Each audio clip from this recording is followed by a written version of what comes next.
Good afternoon, councillors, staff, members of the public. Thank you for joining us. I'll declare this OCM open at 5:30. And in doing so, I would like to acknowledge the traditional owners of the land, the Noongar Wadani people, and their continuing connection to the land, waters and community. We pay our respects to all members of the Aboriginal community and their cultures and their elders past, present and emerging, and any elders here joining us today or joining online, thank you for joining us. Just the one announcement, just would like to acknowledge former councillor Mr Buswell in the audience. Thank you. Thank you. I wasn't aware that Mr Steen was a former councillor, but welcome former councillor, ex-councillor Steen. Thank you. Thanks for coming. There were one apologies from councillor Steck. The rest of us are here. Are there any declarations of interest, councillors, for tonight's meeting? I haven't received any. Thank you. Councillors, we have received notice of public question time from Mr Fenton. I think Mr Fenton did just join us. Do you have those questions for us, Mr Fenton? I will just note that we didn't receive them in writing just yet, but if you have them, I'm happy to take these questions now. We'll probably be taking them on notice. We've received them. Would you like to come up and read your questions? I'm not sure if we'll be able to provide answers in this forum, Mr Fenton, but we haven't had a chance to read them, but ask away and we'll see what we can do. Thank you very much. I refer to the Audit Committee minutes dated 27th of February 2024 on tonight's agenda. Page 169 of that document shows that on the 31st of January 2024, a contractor known as Arbor Guy was paid $1,857.45 for street tree maintenance, Picton Crescent. The first question, Council, is this payment of $1,857 in fact for the ratepayer funded work done to remove hazardous overgrowth in Picton Crescent, but emanating from a private residence at 10 Turner Street, as evidenced in the photos and written council correspondences, including to Deputy Mayor Smith, dated 5th and 7th of December 2023, 24th of January, 6th of February and the 17th of February 2024. And part B of the question is this sum, $1,857, the one and only payment associated with the removal of that same hazardous Picton Crescent overgrowth? Thanks, Mr Fenton. I'll be assuming we'll take that question on notice. If you provided that in writing, we'll be able to provide a response, which will form part of the minutes, but I don't imagine we'll have an answer for that for you right now, Mr Fenton, but okay. We'll take that on notice. I think you've got them. Yep, we've got them now, so they'll form part of the minutes. Thank you very much. With the answers attached, and I believe answers will be sent out to you as well. Thank you. Thank you, Mr Fenton.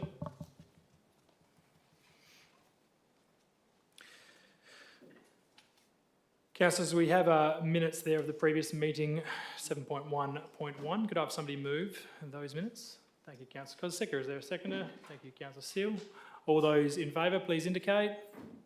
That's carried unanimously. Thank you.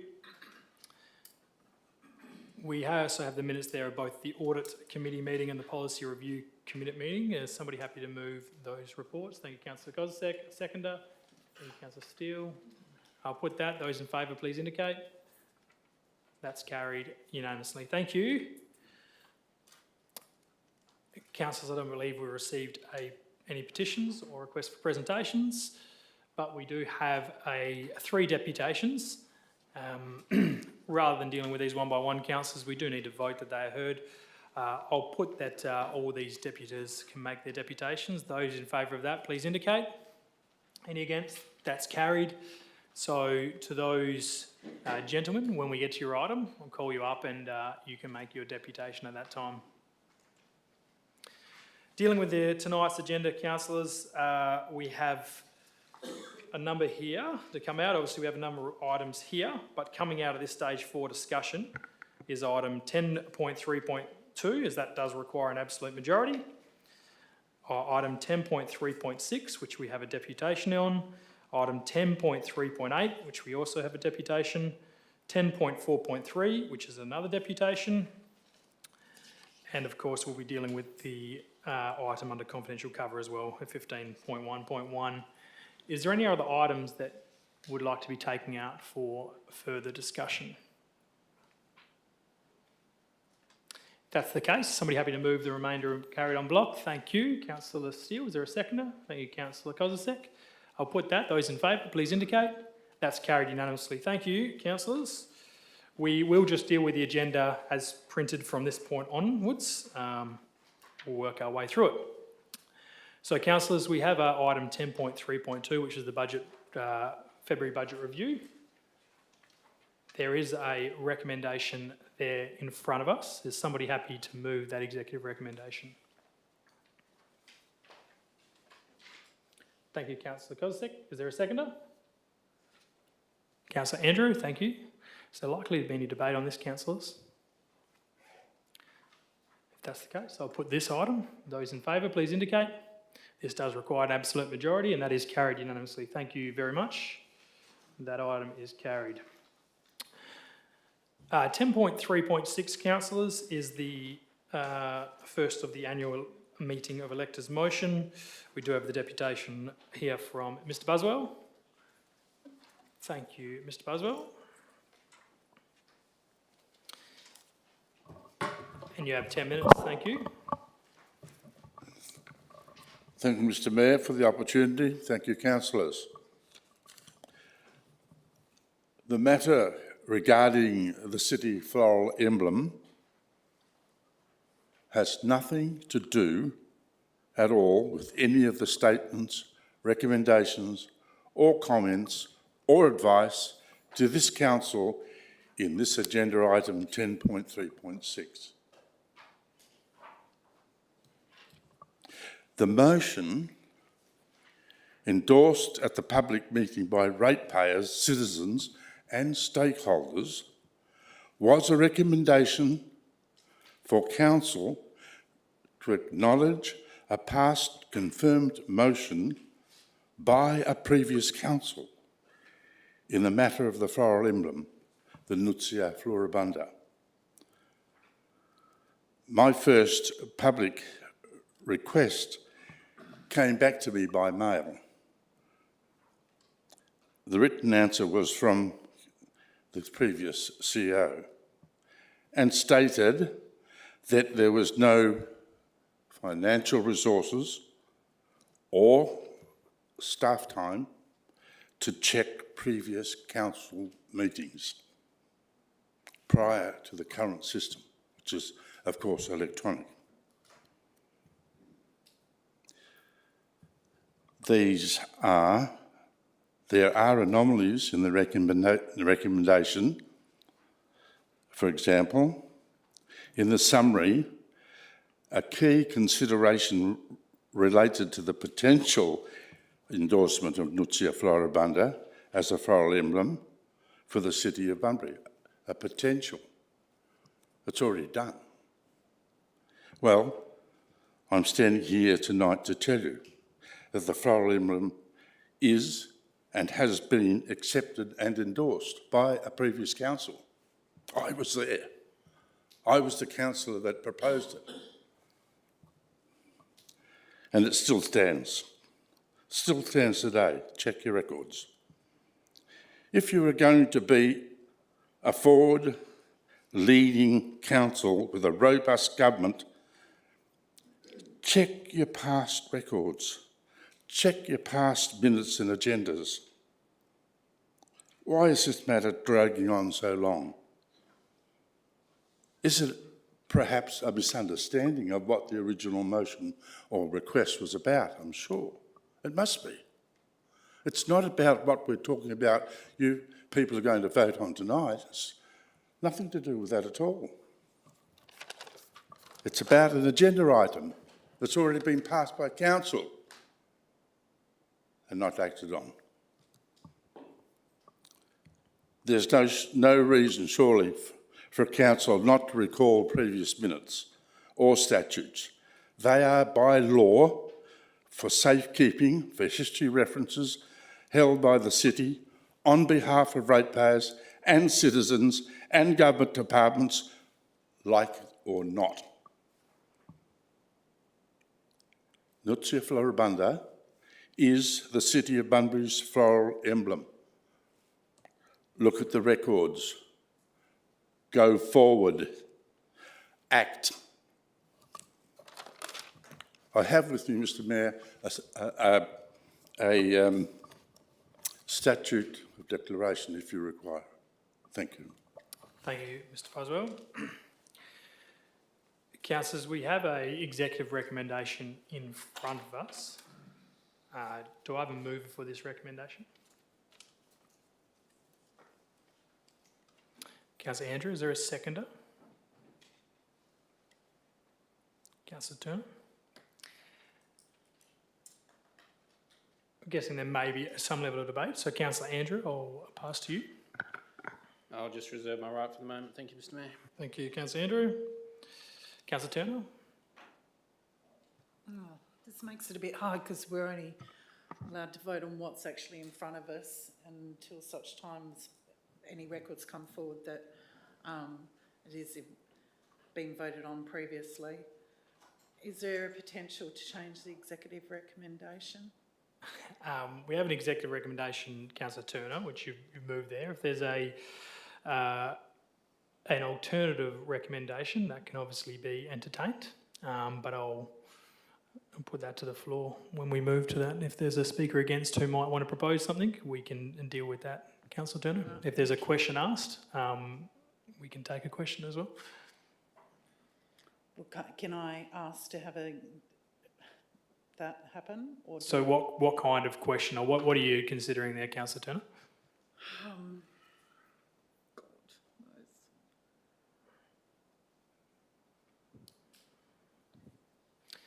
Yeah, can I leave it? Grab a Somebody seat. else Yeah. might have the. Sure. Councillor Steele, do you have a question? I'm not going to be a question. It would be that the item be deferred while investigation goes into whether this was actually a motion and previously made by council. And I do need a second of that. And Yeah, I can explain why. Councillor Steele, you're moving that this item be deferred. Now, I just need to get some governance because we've had issues around deferral / adjournment.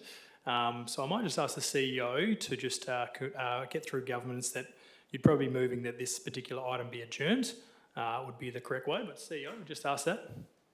Thank you, Mayor. I'll ask the Manager of Governance to make a comment. Thank you, CEO. Mr Mayor, yeah, that's correct, because the motion has been moved and seconded, so it's on the table as a motion. So yes, it would be debate be adjourned. Sure.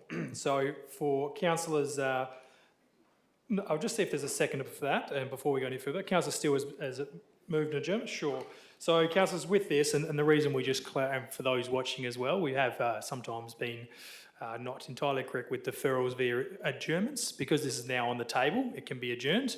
That adjournment, as set up by our procedural motions at the moment, is adjourned to a specific date and time, and the mover may speak to it, but nobody else may speak or debate. So, Councillor Steele, you might want to make some of those points clear in this particular part. I'll clarify though that, because I've got a little thing in front of me, it doesn't actually say here, it just says that if I defer it, no decision has been made, next item commences. I'm not quite sure why it can't be deferred, because if we adjourn it, this is my clarification in my head, if we do adjourn it, then this one has to come back, is that correct?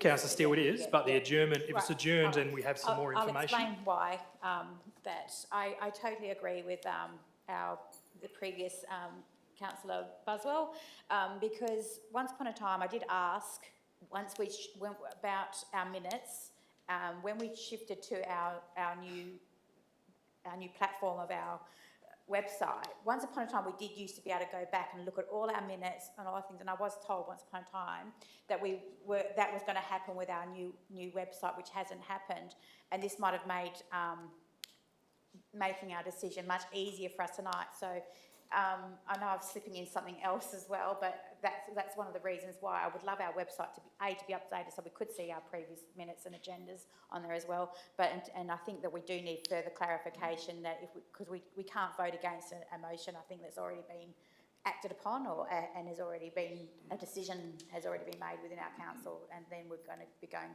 against it without rescinding it. Sure. Councillor Steele, we do need a date and time Probably should have asked for initially. Too much pressure. 2 rounds? I think 2 rounds would be enough for our staff to actually try and find that motion. Thank you.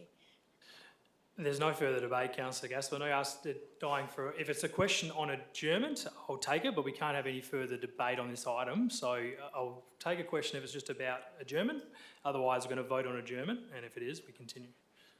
Can I ask a question on adjournment? So we're looking at adjourning this motion so we can look at a previous endorsed council decision where the Speaker stood up in front of us and said he's got a statutory declaration suggesting that is the case. In terms of how you want to vote, Councillor Gassop, this item, which has been outlined by Councillor Steele, is to adjourn this item. So if this is successful, this item, as indicated, will come back as written. If councillors are comfortable with doing that, they can obviously gather their information before that. But at this station, we have a procedural motion in front of us, which we deal with, and that is to adjourn this debate on this item for 2 rounds. So I will put that adjournment. Those in favour, please indicate. That's carried. So that item will come back to this council in 2 rounds' time. Maybe now to clarify, Councillor Gassop, we can have some offline discussions on what that may look like. Item 10.3.8, we do have another deputation here, which is for the specified area rate, and this deputation is coming from John Collins and Steve Larson. Thank you, gentlemen. You can come join us. Both speaking or just? Yeah, both. Yep. Very good. I think the ruling we have is it is 10 minutes combined, so feel free to join us now. Come up now, Steve, is probably the best, and just stand behind or however you need to. You can sit at the front there, just save you coming up and down. Mr Mayor, CEO, fellow councillors, members of the public gathered, and council officers, thanks very much for this opportunity. Regarding the agenda item that's over a total of 6 pages in the minutes, it's quite a comprehensive report, and so I just wanted to remind councillors of the original intent of my motion and Steve's seconder of the motion that we put at the electors meeting in January was to highlight that properties with a non-canal frontage do not receive any benefit or have access to the canals and therefore should not be required to pay the specified area rate. So within those pages, you've got an extract from the Local Government Act, which clearly indicates there should be benefit, access and a contribution to the facilities.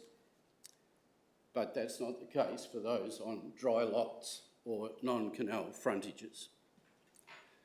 In your minutes, you've got a model from the City of Mandurah, and I'll just emphasise that that's the model we should be following here in Bunbury, where 2 of their 3 canals require dredging, and the specified area rate is paid only by those on a canal frontage who actually enjoy access and benefit.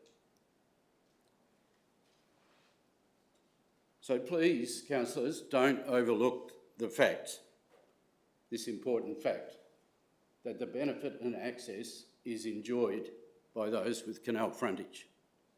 Myself, on a non-canal block, having been there for the last 8 years, and just for example, the last 4 years, have paid over $1,000 in rates, have received no benefit and no access.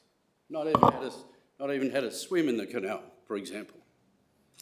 Thank you. I'll call on my colleague, Thank you, Steve. Mr. Collins. Thank you. Mayor, councillors, thank you very much for the opportunity. I'm probably going to go over a couple of things that John has already mentioned, but the motion was for the specified area rate to be applied fairly, I must say, to ratepayers or residents of non-canal blocks. There's 72 non-canal lots out of the canal development. I'll just go through the, on page 260 of the minutes and I find some contradictions there. Firstly, we have the legislative compliance, which John has mentioned, and there's 3 things there. So, C, I'll start from the bottom, people have contributed or will contribute to the need for that work, service or facility. We definitely do that. We contribute. We have access to or will have access to. And let me just talk about that point. Further up the page on the regional impact statement, it says, it does not have a direct impact on the Bunbury geographic region. However, the Pelican Point canals may be used by communities and individuals outside of Bunbury. So anyone can use these canals. Anyone. There is nothing to say that we have any more benefit than anyone else that lives in Bunbury or surrounding shires for using those canals. The second one is we benefit from them or have benefit from them. I ask the question of councillors, if the canals are not dredged, I say that it will have no impact at all on our non-canal blocks. It will make not one piece of difference to my life if those canals are not dredged. So I see that the owners of properties on the canals are the ones with the direct benefit. They're the ones that take their boats up and down there. They're the ones that have their jetties on the canals. They're the ones that have the improved property values because they live on the canals. We have none of those things. And therefore, my question is, why should we be continuing to contribute to the upkeep of canals that we have no more access or benefit from than any other member of the community? That's all. Thank you. Thank you, Mr Larson. Thanks very much. Thank you, Mr Collins. Thank you. Councillors, so we have a recommendation there in front of us as written. Is somebody happy to move that recommendation? Councillor Steele, and seconded Councillor Turner. Councillor Steele? But I do have questions. Yep, that's questions. Unusually. Yeah, sure. So, how many? I would like a breakdown. I mean, I don't disagree with what that gentleman's have actually spoken for today, but I do, obviously, we need to raise the revenue somehow. And I don't think it should also be a burden on all of our ratepayers when the benefit is to the people that, this is supposed to be a debate, is beneficial to the people that do have their boats and do have their jet things. So are we able to, can we legislatively just actually give them the people that actually have access to the, so it's not just the whole Pelican Point, it is just the people that have access. Thank you. And I think again that can be probably more further discussed in if this is successful. It isn't the end of the matter, but I might ask the CEO if he does have a direct response on that at the moment. Thank you, Mayor, and thank you, Councillor Steele, for the question. The intent of this is that we would review that as part of the budget process. So there is other models in here, and I haven't that's quoted in particularly the Mandurah model, which both gentlemen have expressed in their deputation. So we'll look at that as part of the budget deliberations and work through that as the recommendation suggests. Sure. Was there any other questions before we jump into that debate? No. So reserving that right. Councillor Turner, anything to add from yourself? Is there a speaker against this recommendation? If that's the case, I'll put that. Those in favour, please indicate. Any against? That's carried unanimously. Thank you. And to the speakers, as indicated there, that will be reviewed as part of the budget process into the next year. Thank you. 10.4.3, we have our last deputation here from Mr Bernard Bishop on this item. Bernard, thank you.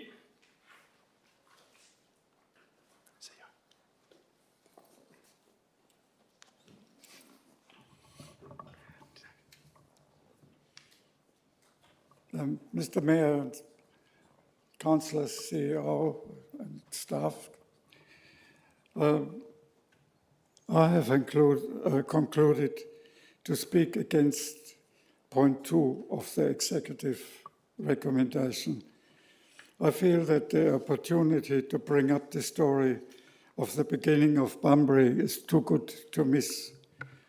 And I think the item might be in good hands in the Heritage Advisory Committee.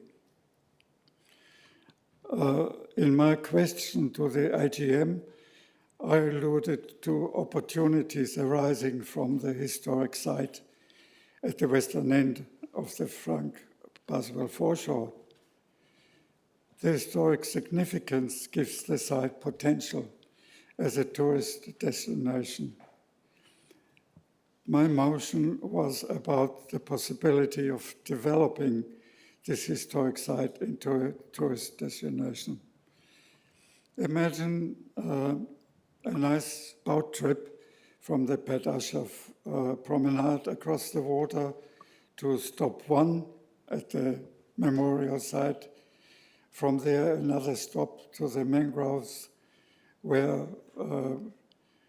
people can go to the lookout, wreck site or dolphin center, or have other attractions at Kombana Bay, and then a return trip to the Pat Usher promenade. A little boat trip on the inlet would enhance this undervalued asset of Bunbury. And by combining the attractions scattered around the inlet into a 3-stop boat trip, a more substantial destination could be created. And when you include the boat ride and the inlet as an interesting item, you would sort of adding 5 destinations to Bunbury's tourism scene. Because the site involves very much the governor of WA, the site is significant not only for Bunbury, but it's also significant for the Southwest region and the state. The site is where the Lieutenant Governor placed one of the markers to define his selection of land, a 2-kilometre wide strip of good land from the ocean in the west to the Collie River. Imagine, and it ended up as the National Location 26 that bothered Bunbury for at least 100 years because it was private land, and even council had to buy that land from the estate. So this marker happens to mark the southeast corner of the town site. So to actually create the town site by one peg on the southeast corner is sort of really quite extraordinary, and I feel it constitutes the creation and foundation of the town site. It's certainly an unusual way of founding a town, but that's what happened at Portlaishnault, and what gives Bunbury something special to stand out among other foundations of town sites. The small size of the town site, only about a 1/12 of Stirling's selection, and the lack of access to arable land, hinterland of the town, was one reason why the town site failed to attract settlers and why Stirling's plan for Portlaishnault failed. And it was a big plan that that Stirling had, even to the point that he thought Portlaishnault could be his summer residence. because of the significance, the site would be of interest to tourists and would therefore be of interest to the newly formed tourism committee, I guess. Bunbury City could certainly do with one or the other additional attractions. The site is marked with a small cairn which was placed there as part of the Bunbury Heritage Trail plaques. The site was resurveyed by Roy Parks and was found to be at the end of the stretch of Stirling Street on the pavement there. The cairn there is rather small considering the significance of the site, and the inscription on it is only partly correct. Much research has gone into the story of Bunbury and the site since the completion of the Bunbury Heritage Trail in 1988, some 36 years ago. I must say that Bunbury historians have been rather reluctant to support my research, which comes to the conclusion that there is much more to Bunbury's story of its beginnings than the naming in 1836. This research shows that Bunbury's story goes back to 1830 and is very much a story of the Governor Stirling, and that happened within a few months of the colony's foundation. As suggested earlier, maybe the Heritage Advisory Committee could have a closer look at this issue. My apology to the members. I can, if required, prepare a discussion paper. That's all. Thank you, Mr. Bishop. Thank you very much. Councillors, we have a Mr Mayor, question. I prefer, if I'm able, I'd like to move an amendment, please.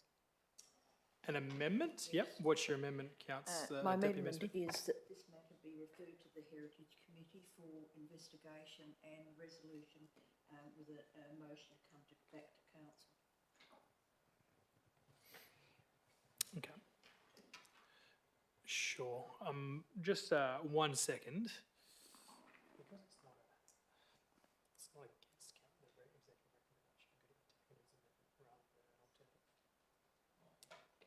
Yep. So just through governance, just getting some clarification if we would have to deal with that as an alternative as opposed to an amendment, because it's not not directly against the executive recommendations. Just maybe some governance view on that through the CEO. Yep, manager governance. Yeah, happy to, Mayor. In essence, I think the intent of the Deputy Mayor's suggestion is to, in effect, defer the matter to the Heritage Committee for them to report back on it. So I don't see any issues by way of the executive recommendation not being moved and seconded beforehand. I think it's at Council's liberty to do so. Sure. So you would you be through a procedural motion as a deferral to back to that, or just through an amendment? Sure. Happy to take it as an amendment to this, and I'll just get the minute taker to do that. So the recommendation would be part 2 would just be to refer to the Heritage Advisory Committee. Something along those lines, if we could work with that, minute taker. Yep. Then bring it back to council, Mr Mayor. We'll probably actually just make that part 1, I think, minute taker. Yeah, I think we'll just make that part 1. Sorry, Mayor, what I was suggesting is that actually be a standalone, so effectively the bit in red be a standalone motion, and we basically not scrap the executive recommendation, but council just consider the part in red only at this point, on the basis that it will come back to council from the committee. Sure. I'm happy to take that as that deferral, and a seconded to that, Councillor Brown. Well, I'll just get the minute taker to just maybe just suggest that recommendation there. Just to make that a part 1.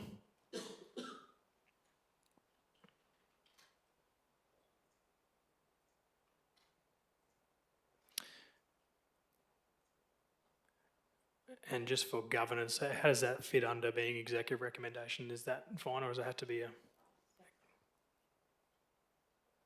So, Mr Mayor, the executive recommendation not be considered would be my suggestion, that council simply vote on the, Sure. should it be moved and seconded? It's Yep. been moved. Yep, so simply the on governance matter side in of red. things will go there, but in essence, what we've got is a separate motion here, which has said I'm accepting as not an alternative, as it doesn't go against the executive recommendation as such. So that's been moved by Deputy Mayor Smith and seconded by Councillor Brown. Councillor Smith, happy to speak to that. Thank you, Mr Mayor. As you're aware, all of you know that I consider the history of Bunbury really important, and I'd hate for this original recommendation just to be lost in the mist of time without a proper look at it by the Heritage Committee, and to come back and report to council on this matter. It is really important that we know where Bunbury originated with white settlement. We certainly know where it originated with our Indigenous people, a history of thousands of years. And it would be nice also to try and establish where it then became part of the white part of this country. So on that basis, Mr Mayor, I suggest that it does go back to the Heritage Committee. Thank you. Councillor Brown. Thank you, Mayor. I concur with Councillor Smith on this. I think that Mr Bischoff has done a lot of research into this and it needs to be further investigated. So referring it back to the Heritage Committee is appropriate. Thank you. Is there a speaker against or a question? Councillor Gasson? Yeah, I'll speak against Mr Mayor. Sure. I actually like the executive recommendation. So there's, what, thousands of people, 33,000 people in Bunbury or so, and the people that have lived and died, it's probably, I don't know, 500,000 people.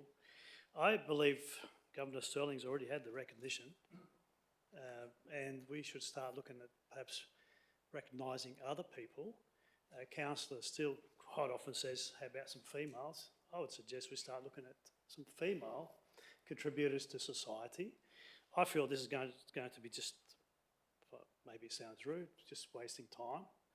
I think we should just only accept the council recommendation, the executive recommendation, and look at other, worthy recipients, whether it's Indigenous or whether it's white or whether it's multicultural people. So Sterling's had his recognition already done. Thank you, Mr Mayor. Yeah, Councillor, is there a speaker for the motion there that council refer this back to the Heritage Advice Committee? Is there a speaker for that? Councillor Smith to close. Thank you, Mr Mayor. It's an important issue, but we cannot forget our history and we cannot forget Sterling's history in this part of the world either. But we need to make that clear as well. So thank you, Mr Mayor. Thank you. So, councillors, we're voting on that council refer this matter back to the Heritage Advice Committee to report back to council with the recommendation. Those in favour, please indicate. Those against? 4 against, that's carried. Thank you.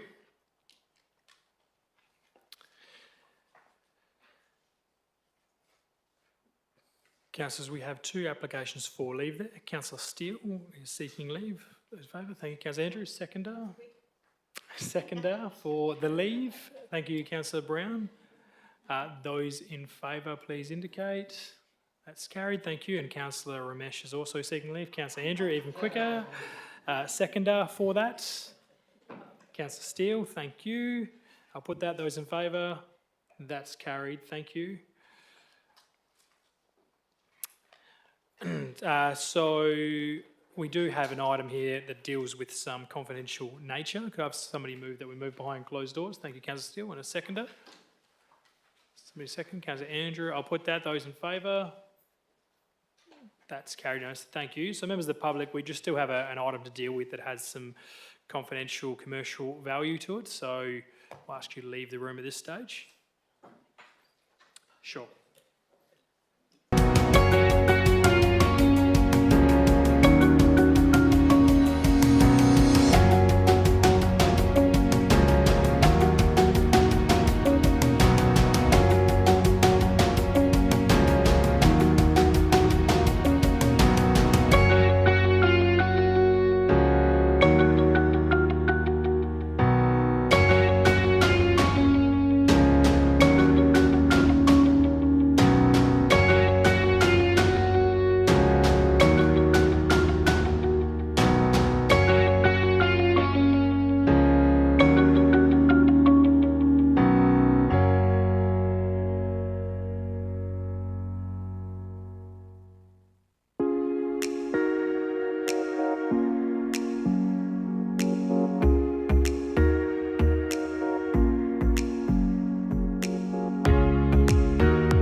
we see if there's any online?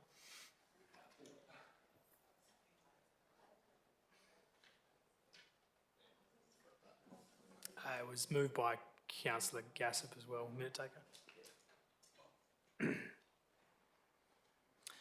Thank you for those who are returning or tuned back in online, and I've just been told the reason I have to read this out is because it is for anybody online, so if anyone is out there, thanks for joining.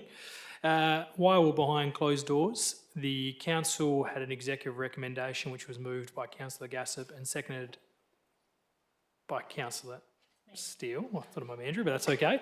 It was carried unanimously though, and that recommendation was that council accept the quotation from BCP Contractors Pty Limited for the price of $209,000 excluding GST.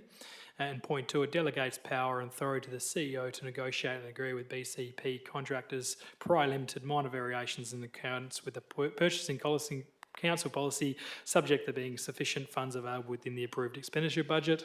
And three, subject to Resolution 1 and 2, authorise the CEO to enter into a contract with BCP Contractors Pty Limited to widen section of Lilydale Road. And four, following entry into the contract, negotiate variations to the contract subject to being sufficient funds available within the approved budget expenditure for that project or line item. And as I mentioned, that was carried unanimously. That does bring us to a close, I believe. So thank you for those who attended. Thank you, councillors. Thank you, staff.